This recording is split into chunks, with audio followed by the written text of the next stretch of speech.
হঠাৎ করে বেরিয়ে পড়লাম একটু মাছের বাজারে যাব। পান্তাভাত ইলিশ যেন পহেলা বৈশাখের শত বছরের রেওয়াজ। বিদায় ধ্বনি বেজে উঠেছে 1431 বঙ্গাব্দের। আর 3 ঘন্টা পরেই বরণ করে নেবে 1432 বঙ্গাব্দকে।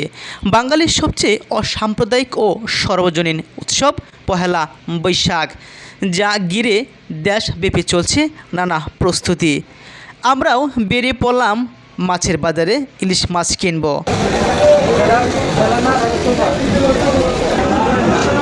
ভিডিওর স্ক্রিনে দেখতে পাচ্ছেন বিভিন্ন প্রজাতির মাছ। অবাক হয়েছি যে চট্টগ্রাম ইলিশ মাছ ধরা পড়ে সাগরে, সেই চট্টগ্রামেই আমরা বেশ কয়েকটি মাছের বাজার ঘুরে ইলিশ মাছ পেলাম না।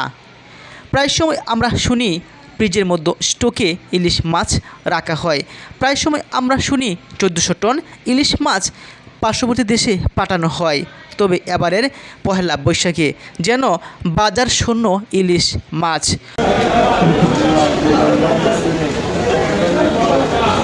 নববর্ষ উদযাপন বাঙালি সংস্কৃতির বিশেষ অনুষঙ্গ রয়েছে।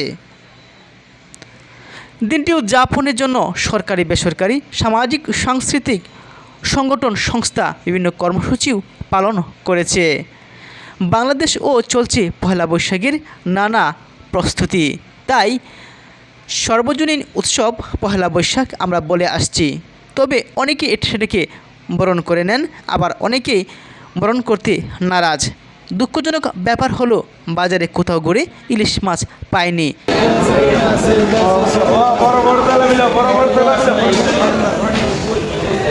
এখন উঠছে মাছ, গাড়িতে উঠছে, গাড়িতে এখন উঠছে মাছ।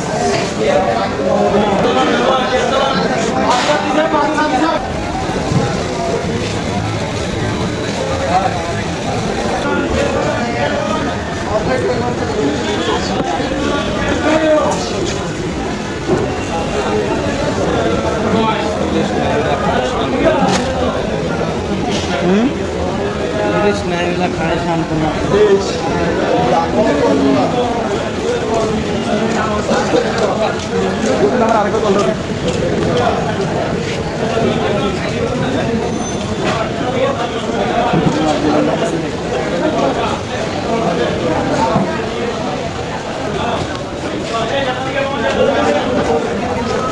High digital colour, hi high.